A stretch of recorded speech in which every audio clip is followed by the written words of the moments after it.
इसमें तो लग गया था भाई। अब जैसे एक स्पेसिफिक इवेंट है, 16th सेंचुरी से आते हैं हम, है ना? ओके। एक महाराणा प्रताप का युद्ध है। हम्म। महाराणा प्रताप के युद्ध में बैटल ऑफ दिवेर है। बैटल ऑफ दिवेर में महाराणा प्रताप ने युद्ध नहीं किया है, महाराणा प्रताप के बेटे ने युद्ध किया है। महाराणा प्रताप के बेटे की उस समय पे उम्र रही होंगी अमर सिंह जी की 16-17 साल। अच्छा। है ना? 16-17 साल की उम्र में जिस समय पे मुगलों की आर्मी से ही वॉज फाइटिंग, उन्होंने एक भाला फेंक के मारा। Hit through. वो इतने जम के लगा था कि वो व्यक्ति के पूरा आर पार घुस चुका था जिसके खिलाफ वो युद्ध चल रहा था। यहां पे देखने वाली बात यह है, एक 16 साल का बच्चा भी युद्ध में उतर के इतने जबरदस्त तरीके से भाला मार रहा है कि वो व्यक्ति नीचे गिरा। इसके बाद में उस व्यक्ति ने बुलाया, जिसे भाला लगा उसने बुलाया, मर रहा था वो। महाराणा प्रताप आए, महाराणा प्रताप बोले तुम्हारी आखिरी इच्छा क्या है? हम मरते हुए को भी गंगा जल पिलाते, तुम्हारी आखिरी इच्छा क्या है? बोले मुझे उस व्यक्ति को देखना है जिसने मुझे भाला मारा।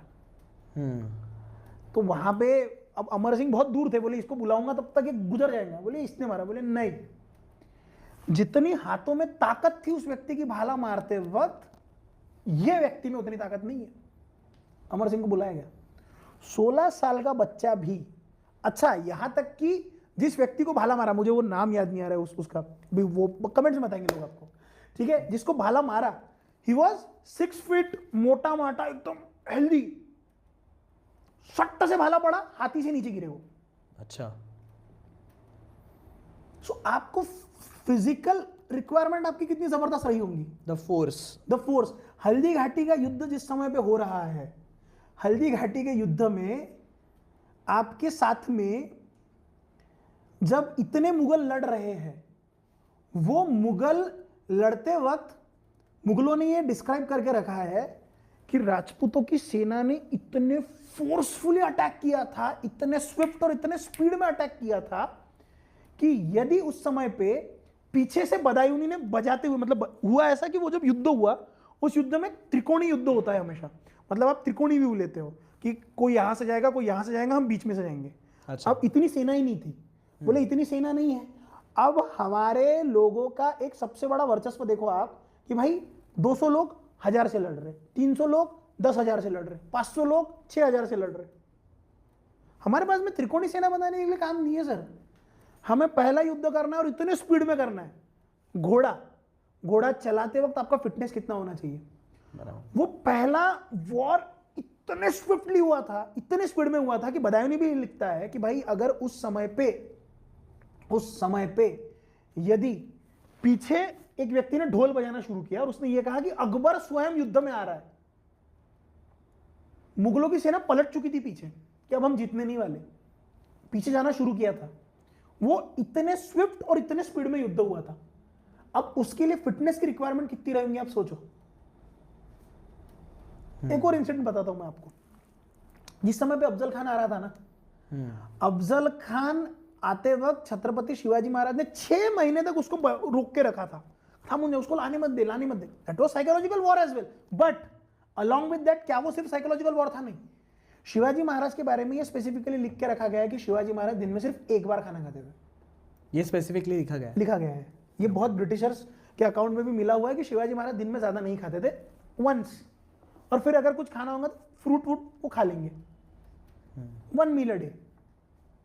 6 मील नहीं लगते थे दिन के, 25 ग्राम हर मील में, 30 ग्राम हर प्रोटीन वो हर मील में, नहीं। एक मील। लेकिन जिस समय पे अफजल खान आ रहा है, 6 महीने में छत्रपति शिवाजी महाराज ने मल्ल युद्ध में प्रैक्टिस करी है कि भाई अगर इसको जब गले लगाऊंगा, मैं इसको मारूंगा, तो ये अगर यहां से पकड़ेगा तो मैं क्या करूंगा, यहां से पकड़ेगा तो क्या करूंगा। एंड शिवाजी महाराज ने स्पेसिफिकली अपने शरीर को पावरफुल बनाने की पूर्णता उस समय पे कोशिश करी है। ये सब कुछ डॉक्यूमेंटेड है। ओके। अलॉन्ग विद दैट,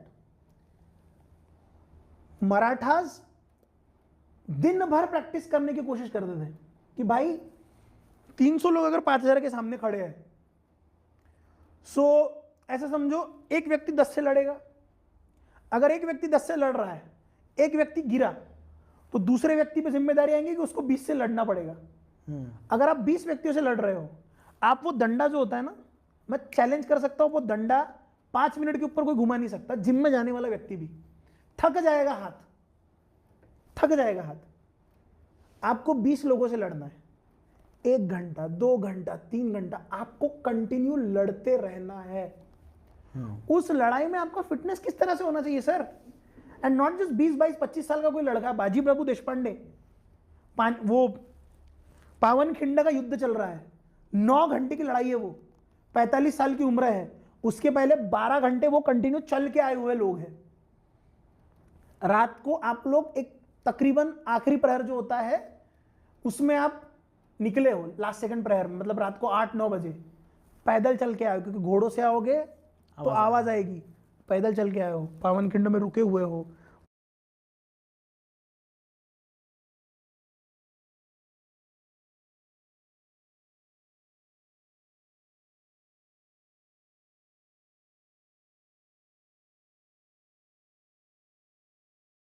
पावन किंड में रुकते हुए 300 लोग हैं, 300 लोगों ने से युद्ध टेक्निक लगाई, भैया यहीं पे युद्ध हो सकता है। शिवाजी महाराज को सामने भेज दिया।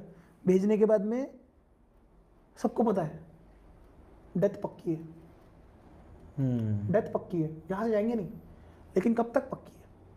जब तक मेरा राजा गढ़ पे नहीं जाएगा। मी मर्डर नहीं है, मैं मरूंगा नहीं। कितना भी खून जाए पकड़ के रखना पड़ेगा, तुम्हें बचा के रखना होगा।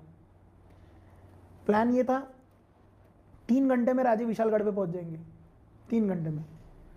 वहां पे मोर्चे लगा के रखे गए थे।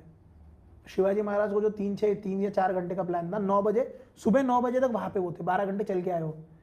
सामने पूरा खुला मैदान था। यहां पे अगर ये युद्ध हो रहा है, 3 घंटे आपको पकड़ के रखना है।